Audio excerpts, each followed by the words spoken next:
नमस्कार दोस्तों, वंदे मातरम, जय हिंद। व्रेन IQ एजुकेशन में आपका स्वागत है। मैं Kedar. CTET MPTET all teacher exam के लिए महत्वपूर्ण प्रश्न। EVS mock test second. EVS mock test first करा दिया गया है, जिसमें 30 क्वेश्चन कराए गए थे। वेरी इंपॉर्टेंट क्वेश्चन जो परीक्षाओं में बार बार पूछे जाते हैं। ईवीएस मॉक टेस्ट सेकंड में भी बार बार परीक्षाओं में पूछे जाने वाले प्रश्न कराए जा रहे हैं। जैसे कि फर्स्ट है, शिक्षा का अनौपचारिक साधन इनमें से कौन सा है? इसका राइट आंसर क्या है दोस्तों? शिक्षा का अनौपचारिक साधन इनमें से कौन सा है? अनौपचारिक शिक्षा कहाँ से प्राप्त की जाती है? इसका राइट आंसर है दोस्तों सेकंड, परिवार से।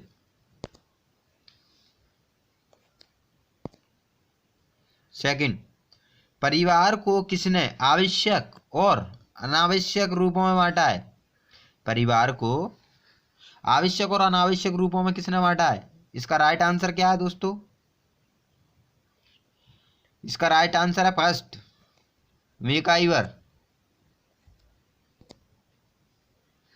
तीसरा, निम्नलिखित में अरस्तु द्वारा मित्रता का वर्णन नहीं है। अरस्तु ने मित्रता का वर्णन नहीं किया है। इसका राइट आंसर क्या है दोस्तों?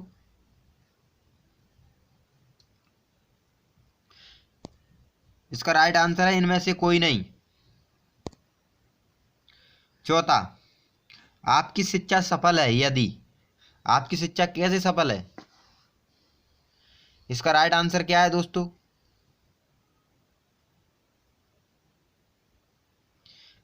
इसका राइट आंसर है सेकंड, उससे आपको संतोष प्राप्त होता है। जिससे आपको संतोष प्राप्त होता है, सुख शांति मिलती है, उससे आपकी शिक्षा सफल होती है। सेकंड, उससे आपको संतोष प्राप्त होता है, वही आपकी शिक्षा है। पांचवा, इन कथनों पर विचार करें। फर्स्ट है, पौधे पर्यावरण एवं पारिस्थितिकी तंत्र के लिए अति आवश्यक होते हैं क्योंकि ये पारिस्थितिकी तंत्र के लिए ऊर्जा उपलब्ध कराते हैं। बिल्कुल सही बात है।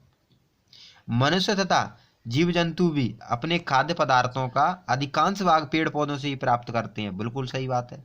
इसका राइट आंसर क्या है दोस्तों?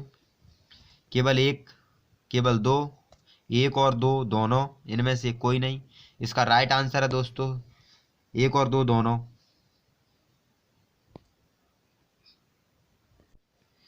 छठवा, इनमें से कौन तने की विशेषता में शामिल नहीं है? इनमें से कौन तने की विशेषता में शामिल नहीं है? इसका राइट आंसर क्या है दोस्तों? इसका राइट आंसर है फोर, तना सदैव धनात्मक प्रकाश अनुवर्तक तथा ऋणात्मक भूमि अनुवर्तक होते हैं। नहीं होते हैं। इस क्या है, नहीं होते हैं ना, इसलिए इसका राइट आंसर फोर है। सातवां, इन कथनों पर विचार कीजिए। फर्स्ट, जीवों की उत्पत्ति का सर्वाधिक मान्य सिद्धांत चार्ल्स रॉबर्ट डार्विन ने दिया था। जीव की उत्पत्ति के लिए रॉबर्ट चार्ल्स डार्विन तो जाने जाते हैं।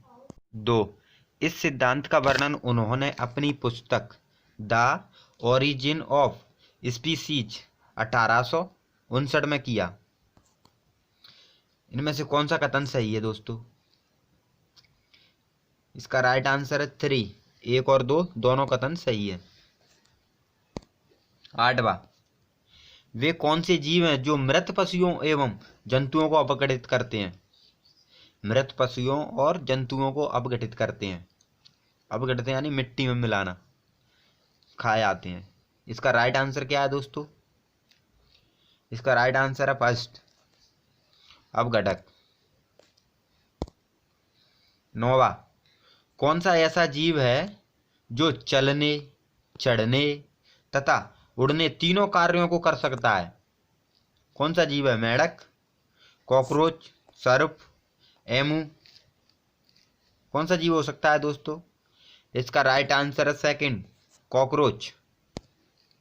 10वां, मनुष्यों को सर्वाहारी कहने का सटीक कारण क्या है? मनुष्यों को सर्वाहारी कहने का सटीक कारण क्या है? इसका राइट आंसर क्या है दोस्तों? इसका राइट आंसर है थ्री, वह पेड़ों वह पौधों व जीवों दोनों के उत्पाद को खाता है। वह पेड़ों को भी खाता है, जानवरों को भी, किसी को भी खा सकता है मनुष्य, इसलिए मनुष्य को क्या है, सर्वाहारी कहते हैं। 11वां, भोजन पकाने अथवा बनाने की कौन सी विधि अच्छी है? भोजन को पकाने और बनाने की कौन सी विधि अच्छी है? इसका राइट आंसर क्या है दोस्तों? दो ऑप्शन इधर दिए हैं, दो ऑप्शन इधर की साइड है, तीसरा चौथा। इसका राइट आंसर है 4, सब्जियों को अच्छी तरह से धोना और फिर काटना। सब्जी बनाने की, भोजन पकाने अथवा बनाने की अच्छी विधि है, सबसे अच्छी विधि, सब्जियों को अच्छी तरह से धोया जाए पहले, फिर उसके बाद काटा दिया जाए, उसके बाद सब्जी बनाई जाए। 12वां, खालिस्तान प्रोटीन का सर्वोत्कृष्ट स्रोत है। प्रोटीन किससे सबसे ज़्यादा प्राप्त होती है? इसका राइट आंसर क्या है दोस्तों? अंडे से, सोयाबीन से, मांस से, दूध से। सबसे ज़्यादा प्रोटीन किससे प्राप्त होती है दोस्तों? इसका राइट आंसर है सेकंड, सोयाबीन। सोयाबीन से क्या है, सबसे ज़्यादा प्रोटीन मिलती है, और मध्य प्रदेश राज्य का सोयाबीन में प्रथम स्थान है। 13वां, इनमें से क्या भिंडी में पाया जाता है? इनमें से क्या पाया जाता है भिंडी में? Vitamin A, vitamin C, phosphorus, ये सभी भिंडी में, ये सभी पाए जाते हैं, ये सभी। 14वां, इनमें से कौन सी बीमारी उपार्जित बीमारी नहीं है? इनमें से कौन सी बीमारी उपार्जित बीमारी नहीं है? इसका राइट आंसर क्या है दोस्तों? इसका राइट आंसर है 4, हीमोफीलिया उपार्जित बीमारी नहीं है, हीमोफीलिया। 15वां, संक्रामक रोगों के अंतर्गत, संक्रामक रोगों के अंतर्गत क्या आता है? इसका राइट आंसर क्या है दोस्तों?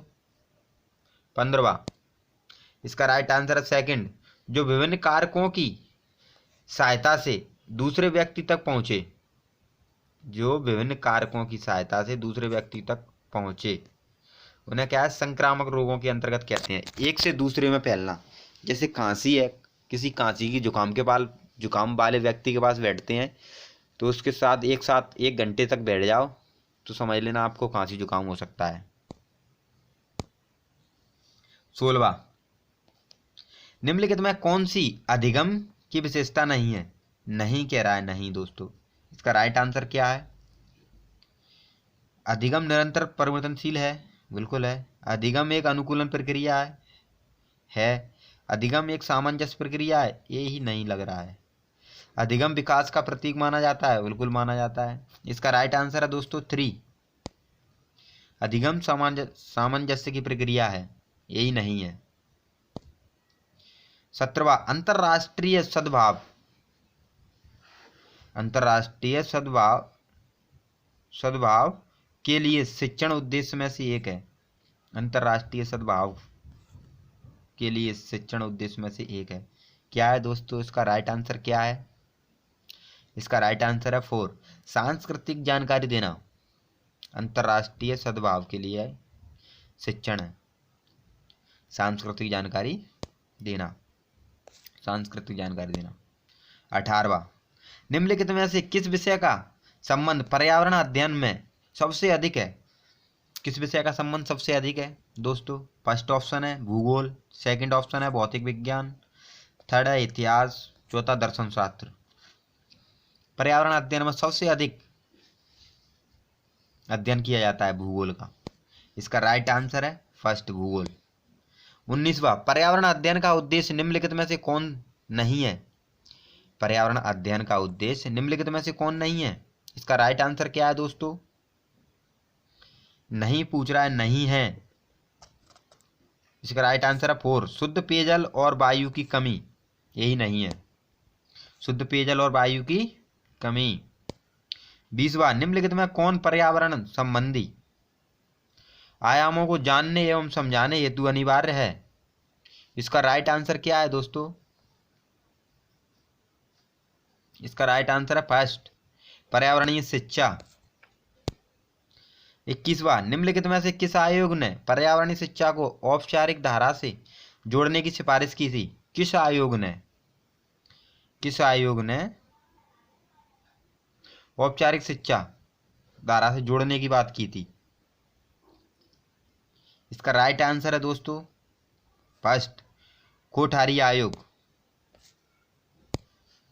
22वां, मनुष्य एक विशेष स्थान पर विशेष समय पर जिन संपूर्ण परिस्थितियों से घिरा होता है उसे पर्यावरण कहा जाता है। यह परिभाषा दी है। क्या कह रहा है?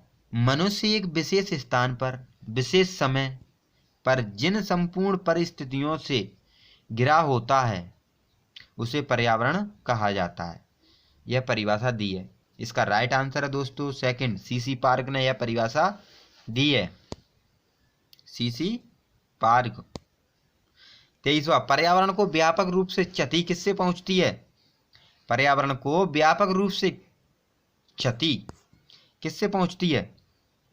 बांध निर्माण से, बिल्कुल। खनन कार्य से, बिल्कुल। सड़क निर्माण से, बिल्कुल। ये सभी, ये तीनों से क्या है? पर्यावरण को व्यापक रूप से क्षति पहुंचती है, बहुत भारी। इसलिए इसका राइट आंसर 4 हो जाएगा। 24वां, निम्नलिखित में से कौन सा यूनाइटेड नेशन एनवायरमेंटल प्रोग्राम के अनुसार पर्यावरण शिक्षा का उद्देश्य निर्धारित नहीं है? इसका राइट आंसर क्या है दोस्तों? इसका राइट आंसर है 3, सामाजिक भावना। 25वां, पर्यावरण अध्ययन की पाठ्य पुस्तक में प्रयुक्त भाषा है। पर्यावरण अध्ययन की पाठ्य पुस्तक में प्रयुक्त भाषा है। पर्यावरण अध्ययन की पाठ्य पुस्तक में प्रयुक्त भाषा कौन सी भाषा है दोस्तों? इसका राइट आंसर है फर्स्ट, बच्चों की दिन प्रतिदिन की भाषा से संबंध होनी चाहिए। बच्चों की दिन प्रतिदिन की भाषा से संबंध होनी चाहिए।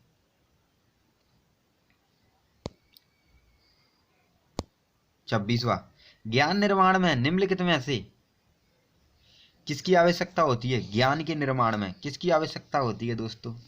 अन्वेषण विधियों एवं सत्यापन की, अनुभव की, अवधारणा का बनाना।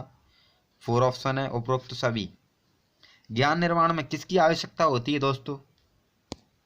इसका राइट आंसर है ये सभी। अन्वेषण विधियों एवं सत्यापन, अनुभव की, अवधारणाओं का बनाना, उपरोक्त सभी की आवश्यकता होती है दोस्तों ज्ञान निर्माण में। 27वां, निम्नलिखित में से कौन सा कथन सही है? निम्नलिखित में से कौन सा कथन सही है? ह्यूरिस्टिक विधि में अध्यापक की भूमिका केवल मार्गदर्शन की होती है? नहीं, ऐसा नहीं हो सकता। प्राथमिक स्तर के लिए ह्यूरिस्टिक विधि को अधिक उपयुक्त नहीं माना जाता है। ह्यूरिस्टिक विधि के द्वारा कक्षा में ही बालकों को बुनियादी शिक्षा दी जाती है। बिल्कुल सही है। ह्यूरिस्टिक विधि में क्या है? बच्चों को बुनियादी शिक्षा दी जाती है। 4 ऑप्शन है। ह्यूरिस्टिक विधि पाठ्य वस्तु को बोधगम्य तथा सरल बना देती है। ऐसा कुछ नहीं है। इसका राइट आंसर है दोस्तों 3, ह्यूरिस्टिक विधि के द्वारा कक्षा में ही बालकों को बुनियादी शिक्षा दी जा सकती है। यही कथन सही है 3। 28वां, निम्नलिखित में से कौन से एक बालकों को भ्रमण द्वारा शिक्षित करने के पक्ष में थे? कौन से मनोवैज्ञानिक थे जो भ्रमण के द्वारा, जो घुमा के बच्चों को शिक्षित करना चाहते थे? फर्स्ट ऑप्शन है स्पेंसर, सेकंड ऑप्शन है रूसो, थर्ड ऑप्शन है कार्ल मार्क्स, 4 ऑप्शन है अरस्तु। इसका राइट आंसर क्या है दोस्तों? जो अपने बालकों को भ्रमण के द्वारा शिक्षित करना चाहते थे। इसका राइट आंसर है दोस्तों रूसो। रूसो एक मनोवैज्ञानिक थे जो बच्चों को भ्रमण के द्वारा शिक्षित करना चाहते थे। 29वां, निम्नलिखित में से कौन सी एक विधि विद्यार्थियों में अभिप्रेरक का काम करती है? कौन सी विधि है जो विद्यार्थियों को अभिप्रेरक का काम करती है?